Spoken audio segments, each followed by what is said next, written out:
आज की स्थिति है शर्मा जी कि अगर शिक्षक ने थोड़ा सख्त बोल दिया तो बच्चा कहता है बाहर निकलना देखूंगा, और उससे पहले उसके माँ बाप आ जाते हैं कि मास्टर जी आपने ये क्या कर दिया, आपने हमारे बच्चे को किया, और अगर आप ज़्यादा वो करें हमने वो टीवी वालों को बुला लेंगे। आज की स्थिति ये, छात्र वर्ग जो ना अपने अध्यापक को वो आदर नहीं दे पा रहा है जो उसको देना चाहिए था, और छात्रों में एक नैतिकता नाम की चीज़ नहीं रही है।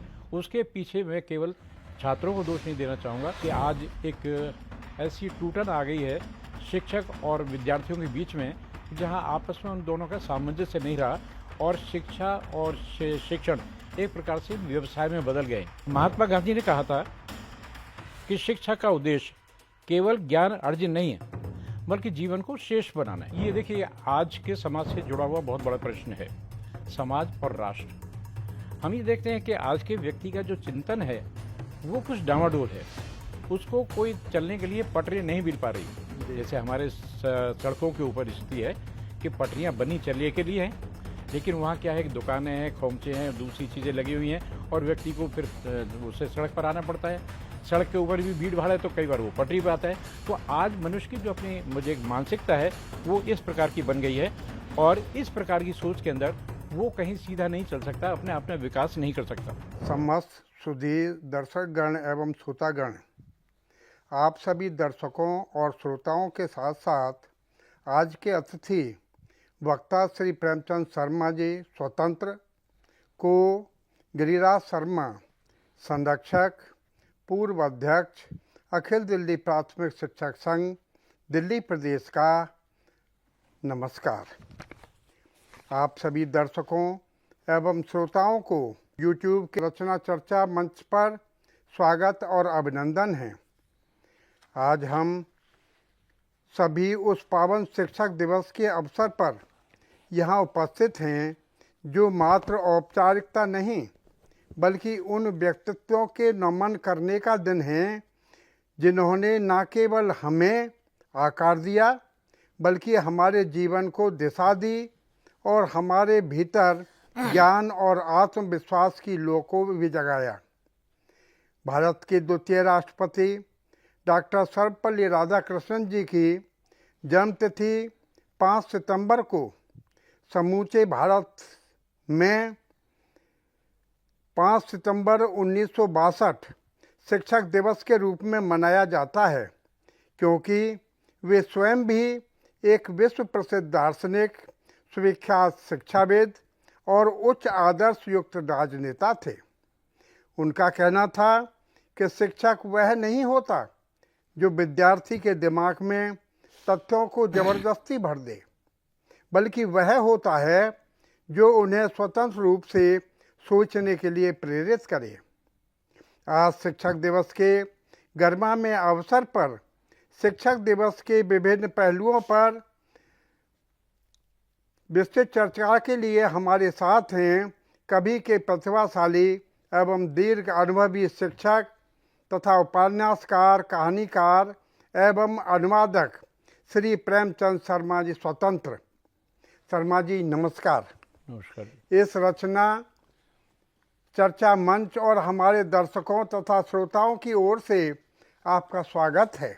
धन्यवाद। शर्मा जी, मूलतः एक शिक्षक होने के नाते और उसके बाद साहित्य की विभिन्न विधाओं से जुड़े होने के परिणाम स्वरूप संचित आप अपने ज्ञान और अनुभव के आधार पर आप क्रमशः शिक्षा, शिक्षण और शिक्षक के संबंध में अपना मूल्यांकन स्पष्ट करें। आपका स्वागत है। धन्यवाद शर्मा जी।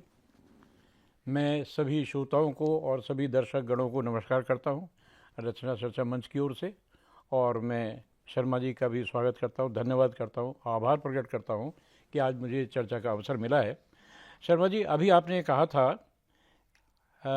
मतलब डॉक्टर राधाकृष्णन जी की पंक्ति आपने उद्धृत की थी। अभी आपने कहा था कि शिक्षक वे नहीं जो विद्यार्थी के दिमाग में तथ्यों को जबरदस्ती भर दे।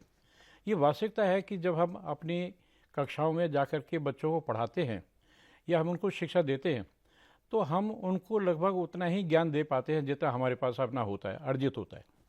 लेकिन वहाँ पर डॉक्टर साहब का जो कहना है वो ये है कि केवल ये नहीं कि आप ज्ञान उनकी ज़बरदस्ती भर दें, लेकिन उसके साथ साथ उनके अंदर इतना भी जागृत होनी चाहिए कि वो स्वतंत्र रूप से कुछ सोचने के लिए अपने कुछ कर सकें। तो कारण ये है कि शिक्षा को हम केवल एक साधन के रूप में नहीं ले सकते कि शिक्षा जो है वो केवल परीक्षा पास करने का साधन नहीं है। शिक्षा एक समग्र विकास की प्रक्रिया है और इसका उद्देश्य होता है व्यक्ति के भीतर चारित्रिक बल, नैतिकता, विचारशीलता और सामाजिक उत्तरदायित्व का विकास करना। आज का समय तकनीकी विज्ञान और वैश्विक प्रतिस्पर्धा का युग है, लेकिन यदि इस तेज प्रगति के बीच नैतिक मूल्यों की शिक्षा न दी जाए तो वह विकास अधूरा और ख़तरनाक साबित हो सकता है। शर्मा जी, आप भी शिक्षक रहे हैं, मैं भी शिक्षक रहा हूं। आपको अपने समय का स्मरण होगा कि जिस हम कक्षाओं में बच्चों को पढ़ाते थे, छात्रों को पढ़ाते थे, उस समय शिक्षकों के और जो शिक्षार्थी थे दोनों के संबंध बड़े माधुर्य होते थे। लेकिन आज एक दोनों के बीच में एक उच्छृंखलता बन गई है। छात्र वर्ग जो ना अपने अध्यापक को वो आदर नहीं दे पा रहा है जो उसको देना चाहिए था, और छात्रों में एक नैतिकता नाम की चीज़ नहीं रही है। उसके पीछे मैं केवल छात्रों को दोष नहीं देना चाहूँगा, कुछ वातावरण ऐसा हो गया है और कुछ हमारा जो शिक्षक वर्ग आ रहा है दूसरा, वो भी दूसरी वो सोच से है। तो इसलिए हम इसको ये कह सकते हैं। तो महात्मा गांधी ने कहा था कि शिक्षा का उद्देश्य केवल ज्ञान अर्जन नहीं है, बल्कि जीवन को श्रेष्ठ बनाना है। ज्ञान अर्जन एक अलग बात है और जीवन को श्रेष्ठ बनाना एक अलग बात है। जब हम ज्ञान अर्जन करते हैं तो वहाँ से हमारे समस्याओं की, हमारे ज्ञान की सारी गुत्थियाँ खुलती हैं। लेकिन जब हम जीवन को श्रेष्ठ बनाते हैं तो वहाँ विचार करते हैं अपने आचरण पर, अपने विचार पर, अपने चरित्र पर, अपनी नैतिकता पर, और हम उसको श्रेष्ठ बनाने की स्थिति में होना चाहते हैं। तो यदि हम वहाँ पर श्रेष्ठ होना चाहते हैं तो इसका जो उद्देश्य है वो केवल हमें शिक्षा से ही प्राप्त हो सकता है, उसके अतिरिक्त कुछ नहीं है। इसलिए आज ज़रूरत है ऐसी शिक्षा की जो ज्ञान के साथ संवेदनशीलता भी दे, जो रोजगार के साथ मानवता का पाठ भी पढ़ाए। आपको ध्यान होगा कि गांधी जी ने जो बेसिक शिक्षा की बात की थी, उन्होंने ये कहा था कि शिक्षा का जो उद्देश्य है वो बच्चे का सर्वांगीण विकास है। सर्वांगीण का मतलब जिसका हम ऑलराउंड डेवलपमेंट कहते हैं, तो वो स्थिति उसके बीच में थी। तो मैं समझता हूँ कि आज जो है ना वो उनको उस प्रकार से पढ़ाया जाए। शर्मा जी, आपने अभी अभी महात्मा गांधी जी के द्वारा शिक्षा के उद्देश्य से जुड़ी हुई परिभाषा के अनुसार जीवन को श्रेष्ठ बनाने का उल्लेख किया है। तो जीवन की श्रेष्ठता प्रदान करने के लिए कुछ मूल और सिद्धांत धारण करने पड़ते हैं। तो बताइएगा कि वे मूल और सिद्धांत क्या हो सकते हैं? ये आपने बड़ा अच्छा प्रश्न किया है शर्मा जी। देखिए, जब हम अपने श्रेष्ठत्व का विकास करते हैं, श्रेष्ठता का विकास करते हैं, तो ये निश्चित बात है कि जो इस समय हमारी स्थिति है हम उससे कहीं ऊपर उठना चाहते हैं, उसके लिए हम प्रयास करते हैं। जब प्रयास करते हैं तो इसके लिए हम उसके लिए सामग्री ढूंढते हैं कि क्या क्या स्थिति होनी चाहिए और क्या क्या प्रकार होने चाहिए कि जिनको अपने अंदर हम निहित करके, अपने अंदर डाल करके और हम आगे बढ़ सकें और अपने विकास कर सकें। तो इसके लिए ऐसा है कि जहाँ पर हमारी, मैं अभी जो बात कर रहा था पीछे, कि आज एक ऐसी टूटन आ गई है शिक्षक और विद्यार्थियों के बीच में, जहाँ आपस में उन दोनों का सामंजस्य नहीं रहा और शिक्षा और शिक्षण एक प्रकार से व्यवसाय में बदल गए। लेकिन वहाँ पर स्थिति क्या है? स्थिति ये है कि उसमें नैतिकता का एक अभाव है। हमारी शिक्षा में नैतिकता का अभाव है और इसीलिए उसका जो एक हमारे यहाँ पर प्राचीन मान्यता है उसमें है कि विद्या ददाति विनयम। विद्या का सबसे बड़ा जो गुण है वो व्यक्ति के अंदर विनय देता है, और जब विनयशीलता होती है तो विनय के साथ साथ मनुष्य गुणों को धारण करता है, अपने धर्म को धारण करता है। धर्म से मेरा अर्थ ये नहीं है कि सनातन की बात है या जैनी की बात है या बौद्ध की बात है या मुस्लिम की बात है, ईसाई की बात नहीं। धर्म का जो मेरा कहने का तात्पर्य है वो ये है कि वो अपने पिता के साथ में कैसा व्यवहार करता है, पितृधर्म की ओर, यानी पुत्र धर्म उसका जो है, शिक्षक के साथ वो कैसा बर्ताव करता है, एक मतलब अपने शिष्य के धर्म का निर्वाह कैसे करता है, समाज के साथ कैसा करता है, समाज के प्रति उसका धर्म क्या है, राष्ट्र के प्रति उसकी सोच क्या है, वो धर्म है। तो उसको जना इस प्रकार से एक हमें आचार विचार के अंदर उसमें परिपक्वता लाना होता है, उसके आचार में भी, व्यवहार में भी, और चिंतन की परिपक्वता। अब जहाँ तक आपने बात की थी कि शिक्षा के प्रमुख सिद्धांत क्या हैं, देखिए शर्मा जी, मैंने अभी जैसे बताया था कि महात्मा गांधी ने कहा था कि शिक्षा का मूल उद्देश्य है किसी भी छात्र का ऑलराउंड डेवलपमेंट, अर्थात चतुर्मुखी या बहुमुखी विकास करना। तो उसमें क्या है कि चतुर्मुखी या बहुमुखी विकास में पहले सर्वांगीण विकास में एक आता है पहले शारीरिक। कहते हैं कि यदि शरीर स्वस्थ है तो आदमी का मानस भी स्वस्थ होगा, मानस स्वस्थ होगा उसका चिंतन भी स्वस्थ होगा, और उसकी जो दूसरी दिशा है वो भी उसकी स्वस्थ होगी। तो पहला है उसका सर्वांगीण विकास में पहले शारीरिक विकास हो, शारीरिक विकास के साथ साथ उसका जो है मानसिक विकास हो, और मानसिक विकास जब शारीरिक और मानसिक दोनों विकास साथ साथ चलेंगे तो निश्चित रूप से शर्मा जी उसका फिर बौद्धिक विकास भी होगा। और जब बौद्धिक विकास होगा तो बौद्धिक विकास के अंदर अब उसके अंदर इतनी चिंतनशीलता आ जाती है, वो ये समझ जाता है कि श्रेष्ठ क्या है और जो हटाने वाला है या जिसको हम ऋणात्मक कहते हैं वो क्या है। इस प्रकार से फिर वो अध्यात्म की ओर भी कुछ उसका थोड़ा झुकाव होता है, और उसका जो है ना आध्यात्मिक या आत्मिक विकास भी होता है, पहली बात। दूसरी बात यह है कि छात्र कहाँ से सीखे। एक होता है शिक्षा जगत में, आप भी शिक्षक रहे हैं, मैं भी रहा हूँ, हमने देखा है कि अनुभव आधारित अधिगम, यानी एक्सपीरियंस बेस्ड हमारी जो एजुकेशन होती है वो होता है कि बच्चा शिक्षा सीखता है, समाज से सीखता है, घर से सीखता है, वातावरण सीखता है, विद्यालय में आकर के सीखता है। तो उसमें यह है कि वहाँ पर केवल पुस्तकें ही अपने आप में पर्याप्त नहीं होती, किताबें ही पर्याप्त नहीं होती, उसको अनुभव से भी सीखना होता है। और ये आप जानते हैं हमारे दार्शनिक भी कह गए कि मनुष्य जिस समय जन्म लेता है तब से लेकर के और अपने अंतकाल तक प्रत्येक क्षण, प्रत्येक पग पर, प्रत्येक दिन कुछ ना कुछ सीखता है, कोई ना कोई अनुभव लेता है। तो मैं समझता हूँ कि अपने अनुभवों से उसको सीखना होता है। इसके साथ साथ फिर ऐसा नहीं है कि देखिए, मैंने एक जगह तेंदुलकर को पढ़ा था, ये जो हमारे क्रिकेटर है, हाँ, तो उन्होंने कहा था जो मेरे पिताजी चाहते थे मैं कुछ दूसरा व्यवसाय करूं, लेकिन मेरी अपनी जो रुचि थी मेरी क्रिकेट की ओर थी, तो मेरा क्रिकेट की ओर रुझान हुआ। तो मेरा भी मानना वो ये है कि छात्र के अंदर उन चीज़ों का बीज डाले जाने चाहिए, उन चीज़ों की जो उसकी अपनी रुचि है। अब मैं आपको अपनी बात बता रहा हूँ, मैं विज्ञान पढ़ना चाहता था, मेरी आर्थिक स्थिति ठीक नहीं थी। मेरे पिताश्री ने कहा जो बोले भाई विज्ञान का जो खर्चा हम बर्दाश्त नहीं कर पाएंगे। मैं कला की ओर मुड़ गया। हो सकता है शायद मतलब विज्ञान में मैं जाता तो कुछ और कर पाता। तो मैं समझता हूँ कि छात्रों को उनकी रुचि के अनुसार शिक्षा दी जानी चाहिए, लेकिन रुचि के साथ साथ ऐसा नहीं है, उसके साथ जो ना उनकी क्षमता का भी हमको निर्धारण करना है। कई बार ये होता है कि छात्र जो है उसकी रुचि कहीं और होती है, लेकिन उसमें वो क्षमता नहीं होती। अब हर व्यक्ति तो तेंदुलकर नहीं बन सकता, हर व्यक्ति गावस्कर नहीं बन सकता, हर व्यक्ति जो है ना अब ये बनना चाहता है, निश्चित रूप से वो भी चाहता है, लेकिन उसकी अपनी क्षमता नहीं होती। तो उसकी जो अपनी कैपेसिटी है उसको भी हमको देखना पड़ता है। और फिर हमें एक जो उसका है कि हर वर्ग के लिए शिक्षा की जहाँ तक बात है, उसमें हमें कहीं किसी प्रकार का भेदभाव नहीं करना है। हर वर्ग के लिए, हर जाति के लिए, हर लिंग के लिए। पहले हमारे यहाँ आज से 50 साल पहले या 60 साल पहले एक माता पिता की सोच थी, सब लड़कियों को शिक्षा नहीं देनी, लड़कियों ने करना क्या है, घर में रहना है, सिलाई कढ़ाई करनी है और अपने रसोई देखनी है उसके पश्चात। लेकिन धीरे धीरे जैसे जैसे जागरूकता आई, तो जागरूकता आने के पश्चात उनके अंदर एक मतलब लिंग ये यहाँ पर भेद समाप्त हुआ, और साथ के साथ लड़कियों को भी मतलब शिक्षा के अंदर। और मैं समझता हूँ कि हमारे यहाँ शिक्षा के कारण से बहुत सारी आज जो महिलाएं हैं वो पायलट भी हैं, वो बहुत अच्छी इंजीनियर भी हैं, बहुत अच्छी डॉक्टर भी हैं, पर्वतारोहण में भी है, खेल कूद में भी हैं। तो आज उस शिक्षा का एक जो प्रतिफल समाज को मिला है वो ये है कि शिक्षा उनके लिए अनिवार्य है। तो आज आवश्यकता है इन सिद्धांतों को फिर से जीवंत करने की। तो मैं जहाँ तक समझता हूँ कि शिक्षा की ये उद्देश्य है।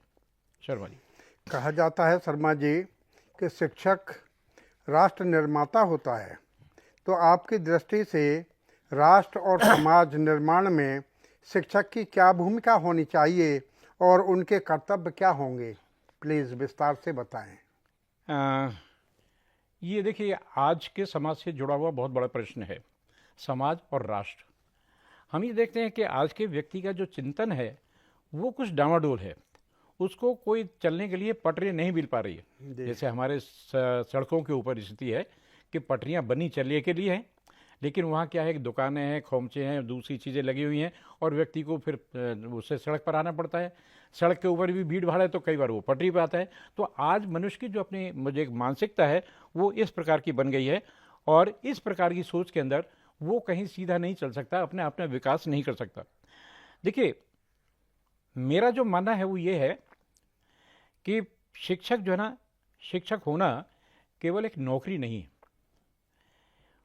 नौकरी नहीं है अर्थात ये है कि वो मतलब शिक्षक हों सगरे जग को, ये सुदामा जी ने कहा था अपनी पत्नी को जब वहाँ जा रहे थे भगवान कृष्ण के दर्शन करने के लिए। तो उन्होंने कहा था आप ये ले जाइए। तो उन्होंने कहा जब बोले भाई आप जो कुछ ले जाइए उनको देने के लिए, तो उन्होंने कहा शिक्षक हों सगरे जग को मोह को कहा तू देते है शिक्षा। तो मतलब यह है कि आज की जो स्थिति है वो ये है कि शिक्षक जो है ना केवल किताबें पढ़ाने के लिए नहीं है, वो बच्चे के नैतिक चरित्र के लिए भी, राष्ट्र प्रेम के लिए भी, समाज प्रेरणा के लिए भी, उसके लिए भी जिम्मेवार है। और इस प्रकार से वो पहले अपना निर्माण करता है, व्यक्ति का करता है, निजी का करता है, उसके साथ साथ वो जो निर्माण करता है वो करता है समाज का, क्योंकि परिवार जो है वो समाज की इकाई है और समाज भी वो एक राष्ट्र की इकाई है। यदि किसी व्यक्ति का विकास होगा तो परिवार का विकास होगा, परिवार का विकास होगा तो समाज का होगा और समाज का होगा तो निश्चित रूप से फिर राष्ट्र का निर्माण होता है। और मैंने जैसे अभी कहा था कि शिक्षक की जो भूमिका है वो केवल अध्यापन तक नहीं है। आपने देखा होगा, आप तो स्वयं शिक्षक हैं, जब आप पहले जाते हैं सबसे पहला आपका जो कार्य होता है वो ये होता है कि शिक्षकों बच्चों को आप एक मैदान में खड़ा करते हैं, वहाँ पर आप उनसे प्रार्थना करवाते हैं, उसके पश्चात आप उनको उद्बोधन देते हैं, कुछ शिक्षा देते हैं कि बच्चों को ये करना चाहिए, समाज को ऐसा होना चाहिए, वो होना चाहिए। तो ये हम बच्चों को एक नैतिक दृष्टिकोण देते हैं कि उनको उस प्रकार से अपने आप को आगे बढ़ाना है और करना है। तो पहली बात। दूसरी बात कि शिक्षक जो है ना वो प्रेरणा का स्रोत होता है। कहावत है यथा राजा तथा प्रजा। ठीक है। बच्चा जैसा शिक्षक को देखता है वैसा स्वयं अपने जीवन में उतारता है। मेरा अपना निजी अनुभव है, मेरा एक बच्चा आज की तारीख में भी जो मुझे अपने परिवार की तरह मानता है, पता नहीं वो क्यों और कैसे मुझे प्रभावित हुआ कि उसने बिल्कुल अपने लेख को ऐसा ही कर लिया जैसे मेरा अपना लेख था और बिल्कुल उसका बोलने का ढंग उसी प्रकार से जैसे मेरा है। और आज की तिथि में यदि मैं अपने हस्ताक्षर करूं, मैं स्वयं नहीं पहचान पाता मैंने किए या उसने किए, यानी यहाँ तक। तो मेरा कहने का तात्पर्य यह है कि छात्र जो है वो अनुकरण करता है अपने शिक्षक का। आपने देखा होगा, आपके घर में भी रहा होगा या आपके पास में परिवार वाले भी आते हैं, वो कहते हैं मास्टर जी हमारी बात तो मानता नहीं, कहता है जी नहीं मेरे मास्टर जी तो ये कहा था इसलिए मुझे ये करना है। तो एक प्रकार से अनुप्रेरक होता है, एक प्रकार से वो प्रेरणा देता है अपने छात्रों को। उसके साथ में जो ना वो ज्ञानबोधक होता है, बच्चे के अंदर ज्ञान जगाता है, केवल पुस्तकीय नहीं, दूसरी मतलब। और आपने भी देखा है, हमने भी देखा है, मैं आपको भी जानता हूँ, आप उनके साथ में कार्य करते रहे, आपने विज्ञान की प्रदर्शनियाँ कराई हैं, आपने स्वयं उनके साथ जो मॉडल हैं वो मॉडल बनवाए, उनका प्रदर्शन आपने किया है। मैं शिक्षकों को देखता हूँ, मैंने स्वयं भी किया है, हम शिक्षकों के वो होते ही थे, तो हम जो है बच्चों के साथ में गाते भी थे, बजाते थे, नृत्य भी करते थे।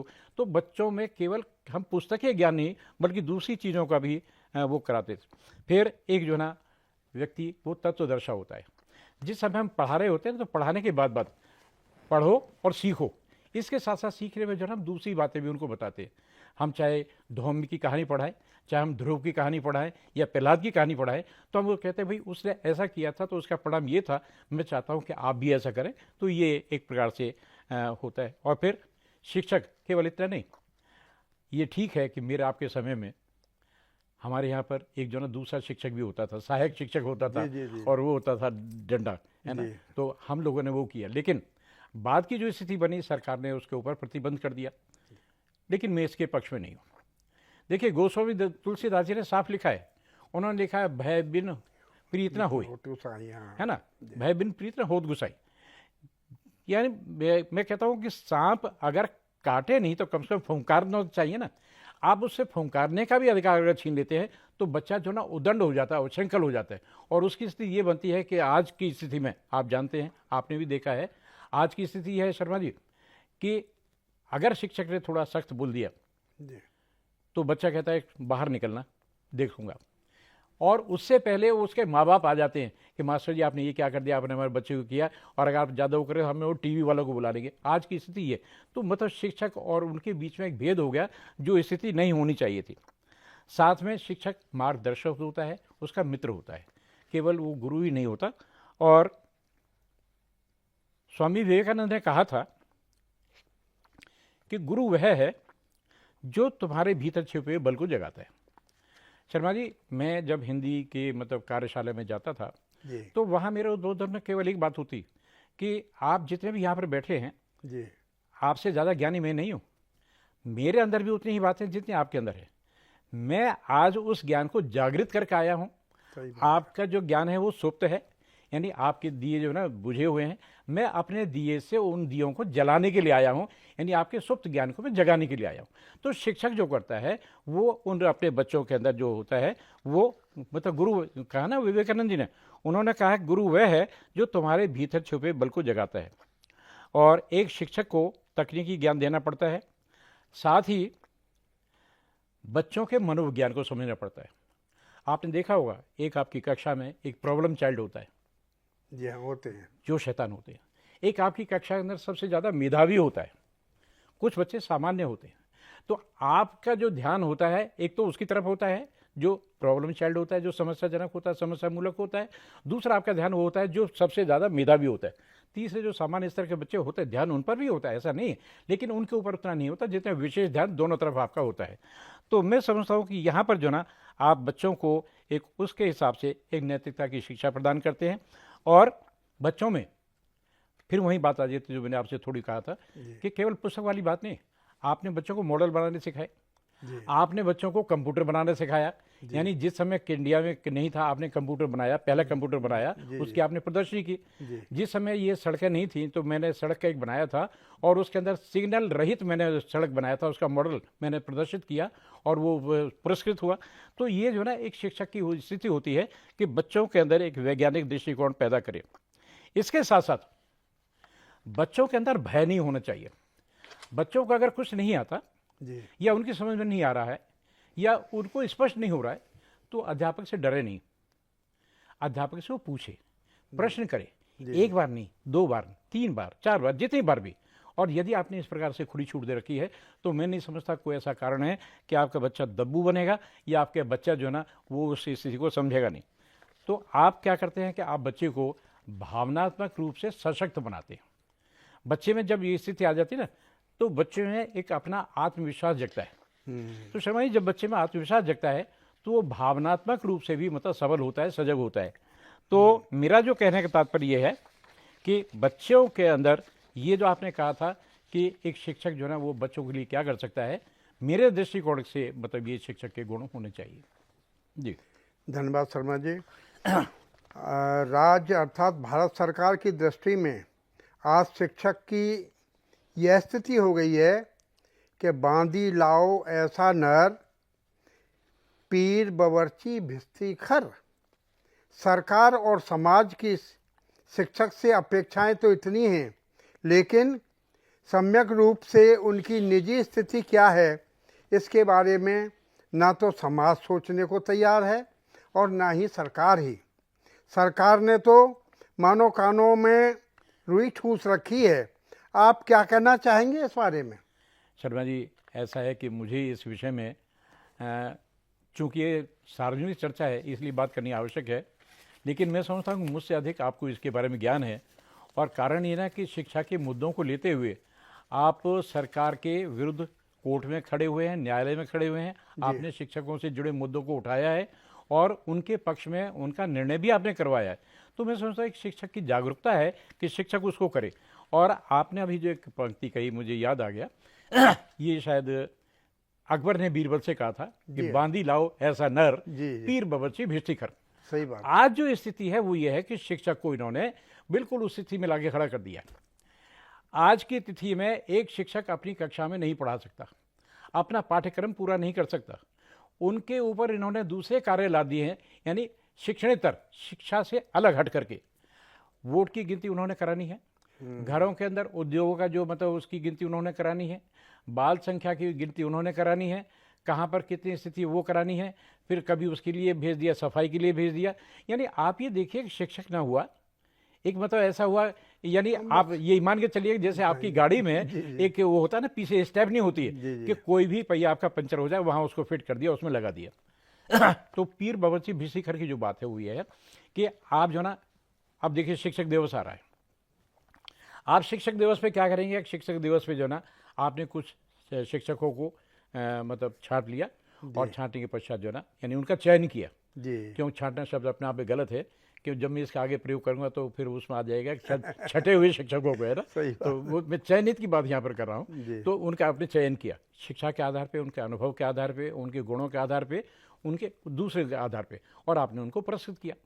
तो मैं समझता हूँ कि 365 दिन में केवल आपने एक दिन जो है ना वो शिक्षक दिवस रखा। शर्मा जी, हमारे समय में जो होता था हर दिन जो गुरु दिवस होता था, हमारे यहाँ पर ये स्थिति नहीं होती थी। और हमारे यहाँ ये शिक्षक दिवस तो बाद में आया। हमारे यहाँ तो आप जानते हैं ऐतिहासिक पर्व है, गुरु दक्षिणा होती है जी, वो गुरु के लिए प्रेरित होता है। हमारे यहाँ पर जो मतलब होता है प्रारंभ में, जब भी बच्चे आते हैं, आज की तारीख में मेरा बच्चा जब कहीं जाता है ना, मेरा पोता जाता है, तो जहाँ पर भी वो करने जाता हूँ मैं कहता हूँ सबसे पहले गुरु के चरण स्पर्श करो। बच्चों की स्थिति होनी चाहिए। तो मेरा जो कहना तात्पर्य है कि पीर बावर्ची भिस्तीखर, यानी आज उन्होंने कह दिया, एक तो भाई आज उन्होंने पीर बना दिया आपको, 5 आपकी पूजा कर दी, शिक्षक समझे ना, मतलब गुरु ब्रह्मा गुरु विष्णु गुरु महोदय ना, मतलब वो करके अच्छा पीर हो गया। अब बावर्ची ये है कि आप जो ना अब वहाँ पर क्या है, बच्चों का आप खाना बांट रहे हैं स्कूलों के अंदर, है ना, अल्पाहार योजना चल रहा है सारा। तो ये मतलब पहले उसके समय में तो नहीं थी, लेकिन उसमें ये था कि उन्होंने कहा भी मतलब भोजन भी आप पंडित जी बना लेना, और उसके बाद में भेजती कि पंडित जी आपको वहाँ जा रहे हैं ना, तो एक काम करना कि कुएं पे एक बाल्टी पड़ी, वहाँ से एक बाल्टी पानी भर के ले आना। भिस्ती हो गया। और खर ये है कि पंडित जी आप पैठ में जा रहे हो, तो एक काम करना वहाँ से हमारा ये सामान ले आया, तो जैसे गधे को लाद देते ऐसे उस प्रकार। तो आज की स्थिति में सरकार ने एक शिक्षक को चारों तरफ से लाद दिया है, और मुझे कहते हुए बड़ा दुख होता है। और मेरे यहाँ पर भारत में अगर शिक्षा का स्तर गिरा है तो वो केवल इसके राजनीतिकरण के कारण गिरा है। मैं एक बात ये आपसे पूछना चाहता हूँ, आप भी शिक्षक हैं, आपके माध्यम से मैं समाज से पूछना चाहता हूँ, आपके माध्यम से मैं राजनेताओं से पूछना चाहता हूँ, आपने शिक्षा का राजनीतिकरण क्यों किया? भाई शिक्षक को शिक्षक रहने दो, पढ़ाने दो, बच्चों को पढ़ने दो। आपने ये साहब ये कांग्रेस आई का है, ये आप वालों का है, ये भाजपा वालों का है, ये इकाई, ये शिक्षक इकाई, शिक्षक, आपने वो शिक्षकों को आपस में बांट दिया, आपस में लड़ा रहे हैं, आपस में वो कर रहे हैं, है ना। तो मतलब यह है कि उनका ध्यान वहाँ से बटा करके और आपने उधर कर दिया। तो अब यह है कि उसके सामने जो चुनौतियाँ होती हैं वो शिक्षक झेल रहा है। आपके पास में बजट है, आप चारों तरफ लगाते हैं, लेकिन शिक्षक के नाम पर या शिक्षा के नाम पर आपके पास बजट की कमी है। कारण ये ना कि आप शिक्षक को वो महत्व नहीं दे पा रहे जो देना चाहिए। मैंने कहीं पढ़ा था कि रूस के राष्ट्रपति के पास कुछ बच्चे गए स्कूल से, उन्होंने कहा जवले साहब हम जो ना अपने स्कूल का एक कार्यक्रम करना चाहते हैं, और हम ये चाहते हैं कि आप उसके जो ना अध्यक्षता करें, सदारत करें। तो उन्होंने अपने उसको बुलाया सेक्रेटरी को, जब बोले भाई देखो ये किस दिन की बात है, जो बोले उस दिन की बात है, जो बोले देखो भाई उस दिन का कोई समय है। तो उन्होंने कहा जो नहीं साहब उस दिन तो आपकी जो है ना वो उस देश का जो एक राजदूत आने वाला है, एम्बेसडर आने वाला है, उसके साथ में डेट फिक्स है, तो आपकी तो मीटिंग उसके साथ। तो देखिए राष्ट्रपति की शिक्षा के विषय में जो सोच थी वो क्या थी, उन्होंने ये कहा कि आप एक काम कीजिए, उस अपॉइंटमेंट को टाल दीजिए और बच्चों को दीजिए। यानी वो जो है वो शिक्षा के महत्व को समझते हैं, समझे ना। और दूसरी बात जो मैंने पढ़ा था, हो सकता है मैं शायद कहीं वहाँ पर जो उच्च शिक्षा है, उच्च शिक्षा के लिए तो मतलब किया ही जाता है, लेकिन जो प्राथमिक शिक्षा है उसके लिए भी डॉक्टरेट उन्होंने कंपलसरी कर। कारण ये वो जानते हैं कि बुनियाद है, बुनियाद को पक्का करना है, तभी जाके शिक्षा फलीभूत हो सकती है। तो ये उसके साथ साथ आपने जो शिक्षकों पे ला दिया, सब आपने बिल बनाना है, ये पेल बनाना है, आपने इसका बनाना है, आपने बिल्डिंग देखनी है, आपने बिजली का, अरे भाई ये काम आप किसी कलर को सौंप दो, मतलब क्यों, मतलब टीचर को आपने उसकी क्लास का वो कर दिया। इसके साथ साथ उससे सामाजिक अपेक्षाएं और सरकारी बचाव होगा। तो मतलब कुल मिलाकर के यह है कि आपने एक ऐसी खिचड़ी उसके साथ बांध के रख दी है कि जिसके अंदर शिक्षक अपने कार्य को ढंग से नहीं कर पा रहा है। फिर आप ये चाहते हैं कि संसाधन उसके पास ना हो। मैं समझता हूं कि शायद 30 या 35 का है शर्मा जी एक सेक्शन का, 30 का सेक्शन होता 30 का सेक्शन। आज आप जाइए, आपके कक्षा के अंदर 60-65 मिलेंगे भेड़ बकरी की तरह। अब वहां पर टीचर उनको सिर्फ घेर सकता है, उनको पढ़ा नहीं सकता। जो गुणात्मक शिक्षा की आप बात कर रहे हैं ना, वो नहीं हो पाती है उनके साथ में। और कम संसाधनों में फिर आप बेहतर परिणामों की उम्मीद करते हैं। हाँ, आजकल जो ना डिजिटल क्रांति का दबाव है। अब डिजिटल क्रांति है, ठीक है, जो नई पीढ़ी आ रही है, नई पीढ़ी उनको कर सकती है, लेकिन आपकी मेरी वय के या हमसे जो पहले के लोग हैं जिन्होंने कभी कंप्यूटर की शक्ल नहीं देखी, तो डिजिटल को क्या करेंगे। और फिर आपने ये जबले सब, मैं देखता हूँ मेरे घर के अंदर जो मेरे अपने पुत्र वधू है कि साहब उन्होंने मतलब ये मांग लिया, यानी एक रिपोर्ट को 3-3 4-4 बार मांग लेते हैं। आपसे मिसप्लेस हो गई, आपने फिर टीचर कह दिया, जब नहीं दोबारा, यानी वो शिक्षा नहीं दे रहा, वो क्लैरिकल काम ज़्यादा कर रहा है। तो ये आपने एक स्थिति उसकी बना दी है। और फिर भी लाख कठिनाइयों के पश्चात शिक्षक की ये होता है कि वो अपनी कक्षा के पूरे सिलेबस को पूरा करे, अपने जो कक्षा का परिणाम है उसको ठीक ढंग से रखे, अपने बच्चों की प्रगति को देखे। तो ये मैं समझता हूँ कि शिक्षक का जो ना एक अभूतपूर्व योगदान है। तो इसके हाँ जी मैं भी शर्मा जी ये बात कहना चाहूँगा। जी जी आपने बिल्कुल सही कहा। शिक्षक को शिक्षण कार्य के अलावा जी बहुत सारे ऐसे काम दिए जाते हैं जी कि वो शिक्षा अपने विद्यार्थियों को पूरा समय भी नहीं दे पाता। जी जी और साथ साथ ये भी सरकारों का मैं बता रहा हूँ हाँ जी हाँ जी कि आप देखेंगे कि अमेरिका में उनकी पूरी जो बजट का 6% वो शिक्षा शिक्षा पर के लिए लगता है। जी जी लेकिन हमारे भारतवर्ष में मैंने अभी देखा कि 2.9% शिक्षा पर दिया गया है। जी बताइए। जबकि शिक्षा आज के ज़माने में इतनी ज़रूरी है कि सर्वांगीण जो विकास देश का जो भी उन्नति का होता है वो शिक्षा से ही शुरू होता है। जी। शिक्षक को वैसे ही निर्माता, शिक्षक राष्ट्र निर्माता नहीं कहा जाता। जी जी वो उनको भी टाइम देना चाहिए। हाँ जी शर्मा जी, आप भी जानते हैं कि मानते हैं कि शिक्षक की स्थितियाँ इतनी जटिल और गंभीर हो गई हैं। एक साहित्यिक और चिंतक होने के नाते आप कुछ निराकरण सुझा सकते हैं कि सभी संबंधित प्रश्नों के प्लीज सुझा सकते हैं तो प्लीज बताइए। नहीं देखिए, ऐसा है शर्मा जी, ये एक बड़ा ही चिंतन का और बड़ा चिंता का, दोनों बातें, चिंतन का और चिंता का दोनों का विषय है कि आज की जो शिक्षा है उसके अंदर सुधार कैसे हो। मैंने आपसे बीच में एक बात कही थी कि शिक्षक को केवल आप शिक्षा के लिए रखिए। जी जी जी। कारण ये है कि आपके पास में बेरोजगारी इतनी है, आप अगर चाहें तो दूसरे कामों के लिए, जैसे आप जो ना सरकारी कामों में उसमें आजकल उस पर रखते हैं ना, वो क्या बोलते हैं उसको, अनुबंध के ऊपर, जैसे अनुबंध के ऊपर आप उनसे दूसरे कार्य कराते हैं, सरकारी उनसे कराते हैं, इसी प्रकार से आप एक ऐसा प्रकोष्ठ स्थापित कर दीजिए कि जिसमें अनुबंध के ऊपर आप लोगों को रखें। वो जो ना आपके जो उद्योगों की गणना है वो भी कर ले, जो घरों घरों जा कर के गणना है वो भी कर ले, जो वोटों की गिनती है वो भी कर ले, जो दूसरे काम है वो भी कर ले। शिक्षक केवल वहाँ से आए घर से, और आने के पश्चात अपने कक्षा में जाए, और कक्षा में जाने के बाद केवल वही काम करता रहे और उसके अतिरिक्त कुछ दूसरा नहीं। और जिस समय वो जाए बच्चों को अपना शिक्षा का कार्य दे कि भाई घर से ये अभ्यास कार्य करके ले आना और ये अपने तैयारी करके ले आना, बस उसको वहीं तक सीमित रखिए। आप जो ना उसको इधर उधर मत लपेटिए, उधर उधर मत भगाइए कि आज आपने वहाँ जाना है, आज वहाँ पर सेमिनार है, आज वहाँ पर वो। कारण ये ना कि अधिकतर जो सेमिनार हो रहे हैं, अधिकतर जो गोष्ठियाँ हो रही हैं, वो राजनीतिक कारणों से ज़्यादा हो रही हैं। उसमें क्या होता है कि प्रारंभ वैसे होता है और बाद में फिर वो राजनीतिक भाषणबाजी पर आ जाते हैं। तो मैं समझता हूँ कि आप जो ना शिक्षक को वहाँ मत रखिए। शिक्षक, और फिर शिक्षक को जो ना केवल आप ये मत समझिए कि वो एक बच्चे को परीक्षा पास करा देगा, उसको अंक दे देगा, लेकिन होना ये चाहिए कि अंक के साथ साथ जो ना बच्चे में एक रचनात्मक पैदा करे, बच्चे में एक रचनात्मकता का नेतृत्व पैदा करे, ये बच्चे उसमें होना चाहिए। दूसरी बात कि जो प्रणाली है, मुझे आपके एनसीईआरटी में 2 बार अवसर मिला पुस्तक लिखने के लिए जाने के लिए, कक्षा 5वीं और कक्षा 2री की। तो वहाँ पर जो समय निदेशिका होती थी डॉक्टर संयुक्ता लूथरा, तो मैंने उनसे प्रश्न किया। मैंने कहा पहले मतलब हमारी पुस्तकों में ये स्थिति, तो उन्होंने सीधा 2 टूक जवाब दिया। उन्होंने ये कहा कि ये सरकार की ओर से हमें मतलब ये निर्देश है कि हम इसमें ऐसा बर्ताव करें।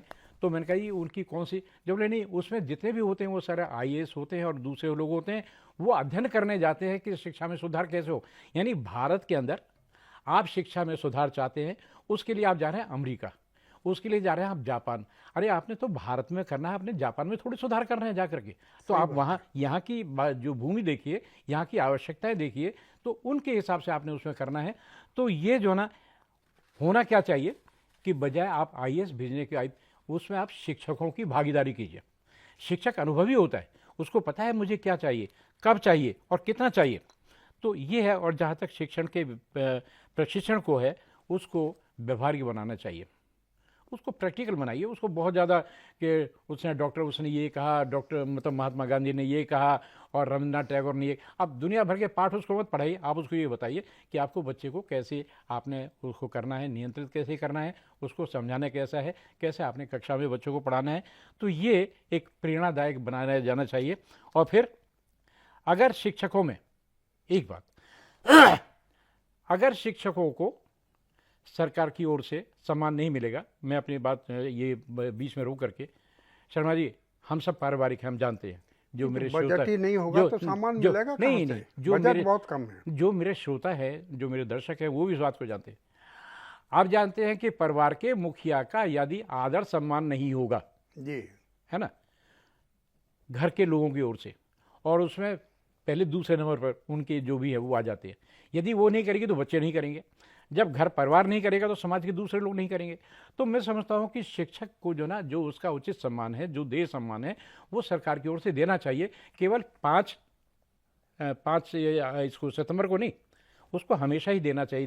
दूसरी बात यह है कि आपने जो ना दूसरे उनको दे रखा है, जो उनके अपने अर्थ समस्या है उनको आपने हल किया हुआ है, लेकिन शिक्षक का बिल पेंडिंग में पड़ा हुआ है, उसके मेडिकल भत्ता है वो उसे नहीं होता है।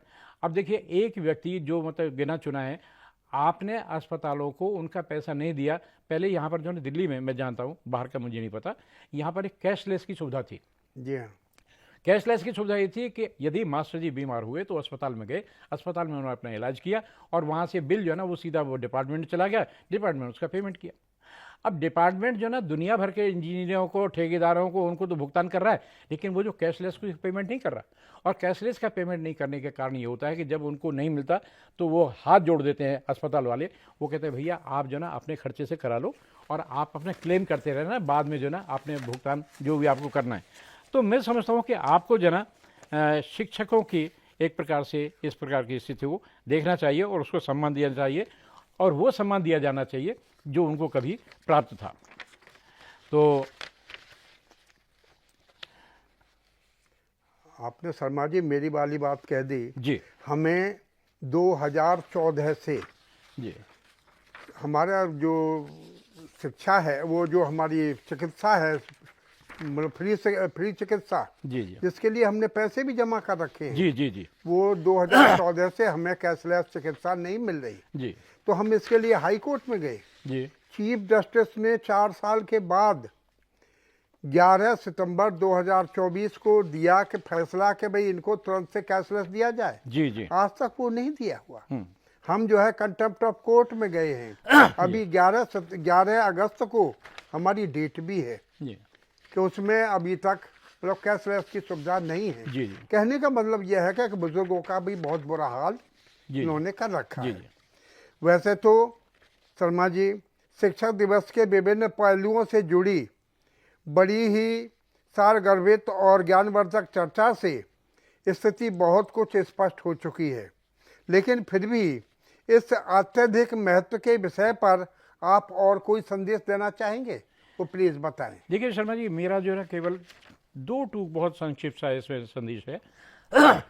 हम ये आज जो शिक्षक दिवस मना रहे हैं ना, जी, इसको औपचारिक नहीं होना चाहिए, औपचारिक दिवस नहीं होना चाहिए। ये आज का दिन मैं मानता हूँ एक विशेष दिन होता है। ये होता है आत्ममंथन का, जी जी ये होता है नव संकल्प का, जी कि हम आत्ममंथन करें कि हमने क्या किया, क्या नहीं किया, क्या हमसे छूट गया, क्या हम देना चाहते थे। तो फिर हम आगे के लिए एक संकल्प करें कि हमने अपने बच्चों को देना है। और देखिए, हमारा जो मूल उद्देश्य है, हमारा मूल उद्देश्य है हमारे जो शिक्षार्थी हैं उनके प्रति, हम उनके प्रति जो है जवाबदेह हैं। हमारा एक दायित्व बनता है, हम उत्तरदायी। और घर के अंदर जो उसके माँ बाप वो जिम्मेवार हो सकते हैं, घर के अंदर मैं हूँ। मुझे याद है एक बार कुछ ऐसी बातचीत हो गई, एक बच्चा जो गड़बड़ कर गया और गड़बड़ करने के बाद मैंने उसको लगा दिया। लगाने के पश्चात उसने घर में शिकायत की, वो वहाँ पर आया, आने के पश्चात जो है ना, जब मैंने उनके सामने वस्तुस्थिति स्पष्ट की, तो वस्तुस्थिति स्पष्ट होने के बाद में उनको लगा कि जो वास्तव में बच्चे की गलती है, वो फिर बच्चे को मारने को दौड़े। फिर मैंने बच्चे को अपने पीछे किया। मैंने कहा देखिए साहब, ये काम आप यहाँ नहीं करेंगे। बच्चा आपका घर पर है, घर पे आपका बच्चा है, यहाँ ये मेरा बच्चा है, मैं आपको ये काम यहाँ नहीं करने दूंगा। तो हम अपने बच्चे को पुत्रवत पुत्रीवत समझते हैं, तो हम जो ना उसी प्रकार के उनको संस्कार दें। सबसे बड़ी बात जो ना शर्मा जी, आज की तिथि में क्या है कि हम बच्चों को एक तो नैतिकता नहीं दे पा रहे हैं, दूसरा हम उनको संस्कार नहीं दे पा रहे। हम जो ना शिक्षा क्या है?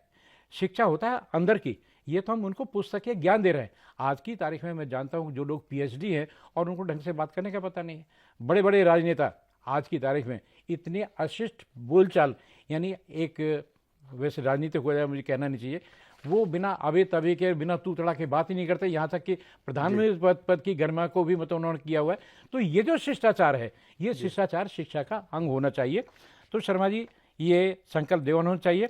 और शिक्षक जो ना केवल पाठशाला नहीं बनाता, वो पीढ़ियों का निर्माण करता है। जी हाँ, जी हाँ। एक शिक्षा नहीं, इसके बाद कारण ये जो बच्चा यहाँ सीख के जाएगा वो अपने बच्चों को सिखाएगा, उसके बाद तो पीढ़ियों का वो निर्माण करता है। और जब शिक्षक दृढ़, सशक्त और नैतिक होता है, तभी राष्ट्र मजबूत होता है। इस अवसर पर हम सभी को चाहिए कि हम अपने शिक्षकों को केवल सम्मान ही ना दें, बल्कि उनके मूल्यों को अपनाएं भी, और एक ऐसा समाज बनाएं जहाँ शिक्षक फिर से यानी केवल शिक्षक ना रहे, वो गुरु तुल्य हो। जैसे हमारे पहले गुरु होते थे, गुरुओं के प्रति हमारी श्रद्धा होती थी, हम नतमस्तक होते थे, उनके प्रति हमारा आचार विचार होते थे। आज ये नहीं है कि जैसे बाहर निकले हुए। तो हमें बच्चों को उस स्थिति में लाना है। तो मेरा जो कहने का तात्पर्य है वो केवल यही है, और ये मेरा संदेश है। शर्मा जी, धन्यवाद शर्मा जी। शिक्षक दिवस पर हुई विस्तृत और सर्वोपयोगी चर्चा के आलोक में एक दूरगामी और सकारात्मक निष्कर्ष यह निकलता है कि समाज और सरकारी तंत्र को शिक्षक के प्रति अपनी नकारात्मक और अपेक्षात्मक सोच और धारणाएं त्यागनी होंगी। शिक्षण और शिक्षार्थियों के लिए चहुमुखी विकास और कल्याण की दिशा में निर्बाध कार्य करने की खुली छूट दे दें तो बहुत ही थोड़े समय में समाज और राष्ट्र में बहुत ही सुखद और चमत्कारी परिवर्तन देखने को मिल सकते हैं। इस चर्चा को इतना रोचक, ज्ञानवर्धक और प्रभावशाली बनाने के लिए हम श्री प्रेमचंद शर्मा जी स्वतंत्र जी को धन्यवाद देते हैं। साथ ही रचना चर्चा चैनल के माध्यम से शिक्षक दिवस पर आयोजित इस चर्चा से जुड़े अपने सभी सुधीर दर्शकों, श्रोताओं का धन्यवाद करते हैं। आप सभी को नमस्कार, धन्यवाद। मेरा भी सभी श्रोताओं को, सभी दर्शकों को नमस्कार, मेरा उनको अभिनंदन। और मैं एक बात ये कहना चाहूँगा कि जो भी आपको इसमें कुछ ऐसा संदेश मिला हो, और मैं केवल यही नहीं, उन्हीं को नहीं बात कर रहा, उनके माध्यम से मैं पूरे समाज को, पूरे राष्ट्र को, और राष्ट्र के अंदर जो राजनेता हैं, मैं सभी को, किसी दल विशेष का नाम लेता, आप जो है ना शिक्षकों के प्रति जागरूक होइए, उनको आप पूर्ण सम्मान दीजिए। उसके साथ साथ जो आपकी योजनाएं हैं, उन योजनाओं में शिक्षा को और शिक्षण को, और उसके साथ शिक्षक को, इन तीनों को आप विशेष महत्व दीजिए। तभी जो ना आप समाज का परोपकार कर पाएंगे, और ये जो आज समाज के अंदर विसंगतियां हैं वो समाप्त हो पाएंगी। आपने इसको बड़े ध्यान से सुना। शर्मा जी जो बड़ा विद्वत्पूर्ण ढंग से इसको मतलब किया, संचालित किया, मैं उनका भी आभारी हूँ। और आप सबने सुना, आपके भी प्रति आभारी हूँ। और मेरा आपको एक बार नमन, पुनः नमस्कार, धन्यवाद।